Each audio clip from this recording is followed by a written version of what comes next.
Hello everyone, this is Danny with my porch time. Not able to do it outside today because the weather is getting really bad and having damaging wind and hail, and there are some possible threats of tornadoes going on, so we decided to move back inside to do this because I don't want my viewers to be let down. I still want to be able to get this out. My last porch time talk, I ended it with talking about the passing of my wife, Debbie, and some of the things I learned about that and some of the things that I went through. And I'm not going to pick up with talking about Wanda and I at this point because really we did that on our first chat with Danny and Wanda's chat. We told y'all, if you don't know, you can go watch it. It's one of the first ones. We tell you a little bit about our story and what went on at that point in our life. What I want to take some time to talk about this time is people that have been influential in my life, because this is still following along the lines of how have I learned what I've learned in my life. That's questions that's been asked to me. And the way I've learned the things I've learned in my life has been through the lessons in life that I've been taught. Some of them through hardship.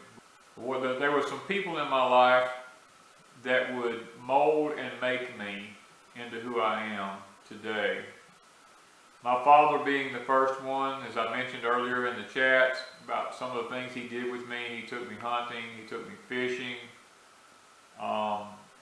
he let me help in small engine repair stuff and things like that. But once I got out of school, as I mentioned in my other video, I went to work for my father in the logging business. I did that for 15 years. I went to school to be a mechanic to start with, so that kind of helped in the logging industry. But while working in the logging industry, I learned how to operate heavy equipment. I learned how to use a chainsaw. I sawed with a chainsaw for many years, cutting timber down. And I worked on a lot of diesels, being in the woods. A lot of hydraulics. I mean, there's all these things that, I worked on all these pieces of equipment. And when you do that, you can't always take something to a shop when it breaks down when you're in the woods working, because you're way off out in the middle of nowhere. So you have to learn how to be a mechanic, and you have to learn how to fix things. So that played a big part in me knowing what I know about mechanicking and being able to fix things when they break down, and being able to make things work, because a lot of times when we worked in the woods, we just had to make things work to get through the day, save having to shut the whole job down and go back to town and try to get a part or something. But my dad, he would be a very understanding man, a very patient man, teaching me a lot of the ins and outs about equipment and how they function, how they operate. I become probably one of the best operators that my dad ever had, just simply because he took the time to teach me the shortcuts so I didn't have to learn the hard way. But after I would move on in my life, there was a couple of other men in my life. I'm not going to name any names over the airways. Let me just say that one of them was a very influential man. He was a very successful businessman. He took time out of his schedule to teach me finances and how they operate. And if I had to go to the bank and sit down with a man at the bank, how to look across the table at an individual and get my point across, and how to make the deal work in my best interest, I guess you might say. This man would also teach me about animals, because I didn't really grow up on a farm with animals. Now, I had chickens and we had pigs, but this guy would teach me about cows and about how to butcher an animal, and he taught me a lot of the ins and outs about just homesteading lifestyle. There's going to be people in your life that pop up. God's going to put them in your path, and I think it's very wise to pay attention to people who pop up in your life and to see why God has them there and what He's trying to mold you and make you into being. Because I had no clue at that particular point in my life that I would be where I am today. I had no clue in my life that I would be reaching out to literally thousands of people in let's call it YouTube land, sharing what I know. At that time, all I was interested in was just trying to learn how to have a farm, learn how to operate a farm and make it work, and to be able to feed my family. So when someone comes into your life, be sure to pay attention to why God has put them into your life. Now this gentleman would go on to teach me a lot of other stuff that would help me to understand how to live better on a homestead than what I already knew how to do. Then there would be another gentleman that once I moved on the homestead I'm on now, he was a neighbor. He was a man who was well up in years. This man would show me the ins and outs and the ropes of living off the land here. He was a very kind gentleman. He was a man who did not mind taking up time with someone.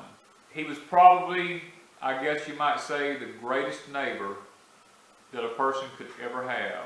I guess in learning from him has made me want to be that way. If there's anything in this world I desire, is to be the greatest neighbor that I can be. To be able to help out my fellow neighbors, just like he helped me out. Even though he was kind of tough at times, when I'd borrow a piece of equipment. I mean, I remember one time borrowing a plow from him, and I brought it over, and I used it, and I took it back, and he came back the next day, and he told me, he says, you know, we need to come look at this plow, because you didn't bring it back like you found it. And I went back, and honestly, I looked at that plow with him for 15, 20 minutes, and I could not find anything wrong with that plow. I did not know what he was talking about. And this man literally, his moldboard plow that I borrowed, he literally, as soon as he finished with it, it was all shiny and clean, the plows on them. He used cup grease and covered those blades on those plows with cup grease, which is something that I had never heard of before. But he made me respect his way of doing things. And it taught me a valuable lesson, to always return something in better shape than it was when you borrowed it. And I guess I've kind of developed that mentality today. And it's made me a better person for paying attention to what other people have and how they do things, and not necessarily being so boisterous and wanting to do things my way. I know when I ran my business, I always liked things to be done my way, but I also learned that the way I done everything on my business, it wasn't necessarily true that the man I hired was going to be able to do things exactly the way I done them to get the same results that I got.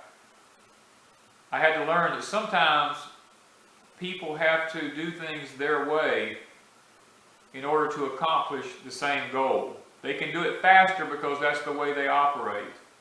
And it took me a while to learn that, but after a while I began to learn that sometimes you need to pay attention to other people's ways of doing things, because sometimes you're not always right.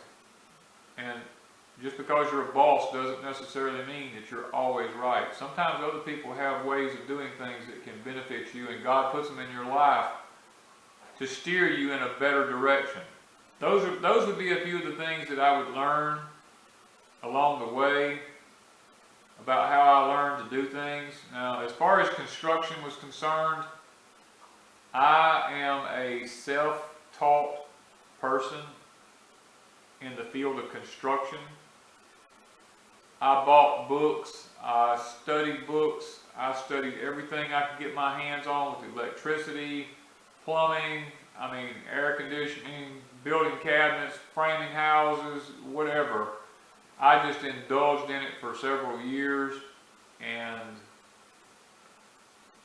went on from that point. I worked with another man as a subcontractor for 7 years, learning from this individual also, because he taught me a lot about framing and building houses that I would not have known otherwise. And he would be another influential man in my life. And to this day, we're still great friends. I don't believe in burning bridges behind yourself, because you never know when you might have to go back across one of those bridges. I know in school, I had one of my teachers tell me, she said that I'm going to be the best teacher I can to you, because at some point I may have to look across a desk in a bank at you and need to borrow money from you, and you will not forget how I taught you and how I treated you. And I've kind of kept that same mentality my whole life. I've always tried to be a compassionate person, one that understands other people's feelings and try not to run over them. Now, I did go through a period in my life where I thought that I could conquer the world, and God quickly brought me down off of that pedestal. But tonight's chat's not going to be long. I think I'm going to leave it at that, so that I can move on to another portion of my life a little bit later on. Just throw this in as just some food for thought. If you like what you've heard tonight, be sure to like, share, and subscribe to our channel to help us to keep it going. Thank you from Deep South Homestead.